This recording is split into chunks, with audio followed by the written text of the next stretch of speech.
तो आपको बता दें कि फिल्म दृश्यम आपने देखी होगी और हत्या के बाद गुमशुदगी के ताने बाने में बुनी उस फिल्म में जैसी ही वारदात एक हुई है जो कि दिल्ली से सटे हुए फरीदाबाद में हुई है और लोग उसकी वजह से एकदम हैरान परेशान। घर की बहू की हत्या करके घर के बाहर जो गड्ढा था उसी में दफना दिया गया। आप भी डर जाएंगे, सहम जाएंगे, कहानी सुनिए।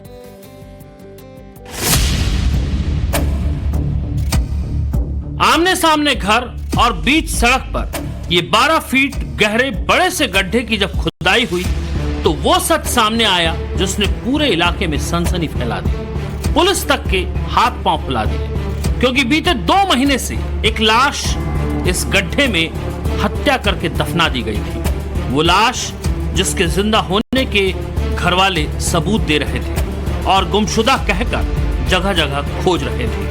पहले हत्या फिर सस्पेंस क्रिएट कर पुलिस और परिवार वालों को गुमराह करने वाली ये फिल्म दृश्यम जैसी कहानी दिल्ली से सटे फरीदाबाद की है। जिसकी हत्या हुई वो तनु है और जिसने हत्या की वो भूप सिंह है जो तनु का ससुर है। पुलिस की गिरफ्त में खड़ा भूप सिंह इतना शातिर अपराधी निकलेगा ये किसी ने सोचा नहीं था। फरीदाबाद पुलिस के मुताबिक भूप सिंह ने अपनी बहू की 21 से 22 अप्रैल की दरमियानी रात गला दबाकर हत्या कर दी और हत्या के बाद इस हत्यारे ने अपनी बहू की लाश को इस 12 फीट गहरे गड्ढे में दफन कर दिया और ऊपर से इतने बड़े गड्ढे में मिट्टी भरी। हैरानी की बात ये कि इतना सब कुछ इस बुजुर्ग से दिखाई देने वाले हत्यारे भूप सिंह ने अकेले ही कर लिया। पुलिस का कहना है कि हत्या की वजह दहेज हो सकती है। तनु के परिवार वाले भी दहेज का ही आरोप लगा रहे हैं।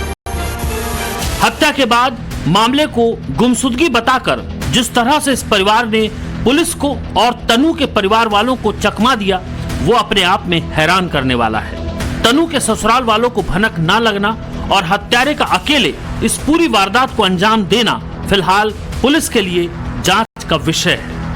एक महिला की हत्या की जाती है, उसके बाद इस तरीके से 12 फीट गड्ढा खुदवाकर बाकायदा लाश को दफनाया जाता है और 2 महीने तक इस तरीके से इस वारदात को छिपाने की कवायद की जाती है ताकि इसकी भनक किसी को न लगे। निश्चित तौर पर जिस तरीके से साजिश रची गई, जिस तरीके से प्लानिंग की गई, उसमें सिर्फ एक ही शख्स का हाथ हो, ऐसा निश्चित तौर पर तनु के घर वाले सवाल खड़े कर रहे हैं। तनु की गुमशुदगी की रिपोर्ट 25 अप्रैल को दर्ज की गई थी और लाश तक पहुंचने में ही पुलिस को 2 महीने का लंबा वक्त लग गया। फिलहाल वारदात सामने आने के बाद से ससुराल पक्ष के सभी सदस्य फरार हैं जो शक की सुई को और मजबूत कर रहे हैं। अनुज मिश्रा के साथ ब्यूरो रिपोर्ट, टाइम्स नाउ, नव भारत। तो आपको बता दें कि फिल्म दृश्यम आपने देखी होगी और हत्या के बाद गुमशुदगी के ताने बाने में बुनी उस फिल्म में जैसी ही वारदात एक हुई है जो कि दिल्ली से सटे हुए फरीदाबाद में हुई है और लोग उसकी वजह से एकदम हैरान परेशान। घर की बहू की हत्या करके घर के बाहर जो गड्ढा था उसी में दफना दिया गया। आप भी डर जाएंगे, सहम जाएंगे, कहानी सुनिए।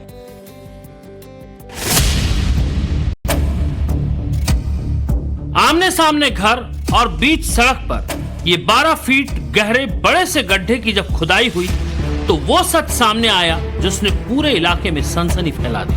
पुलिस तक के हाथ पांव फुला दिए क्योंकि बीते 2 महीने से एक लाश इस गड्ढे में हत्या करके दफना दी गई थी। वो लाश जिसके जिंदा होने के घर वाले सबूत दे रहे थे और गुमशुदा कहकर जगह जगह खोज रहे थे।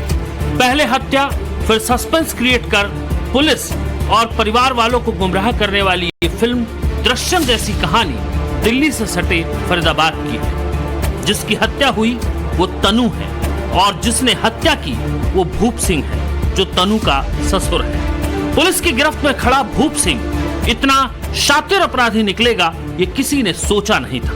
फरीदाबाद पुलिस के मुताबिक भूप सिंह ने अपनी बहू की 21 से 22 अप्रैल की दरमियानी रात गला दबाकर हत्या कर दी और हत्या के बाद इस हत्यारे ने अपनी बहू की लाश को इस 12 फीट गहरे गड्ढे में दफन कर दिया और ऊपर से इतने बड़े गड्ढे में मिट्टी भरी। हैरानी की बात ये कि इतना सब कुछ इस बुजुर्ग से दिखाई देने वाले हत्यारे भूप सिंह ने अकेले ही कर लिया। पुलिस पुलिस का कहना है कि हत्या की वजह दहेज हो सकती है। तनु के परिवार वाले भी दहेज का ही आरोप लगा रहे हैं। हत्या के बाद मामले को गुमशुदगी बताकर जिस तरह से इस परिवार ने पुलिस को और तनु के परिवार वालों को चकमा दिया, वो अपने आप में हैरान करने वाला है।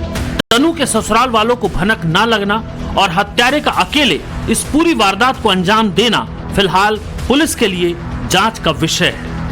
एक महिला की हत्या की जाती है, उसके बाद इस तरीके से 12 फीट गड्ढा खुदवाकर बाकायदा लाश को दफनाया जाता है और 2 महीने तक इस तरीके से इस वारदात को छिपाने की कवायद की जाती है ताकि इसकी भनक किसी को न लगे। निश्चित तौर पर जिस तरीके से साजिश रची गई, जिस तरीके से प्लानिंग की गई, उसमें सिर्फ एक ही शख्स का हाथ हो, ऐसा निश्चित तौर पर तनु के घर वाले सवाल खड़े कर रहे हैं।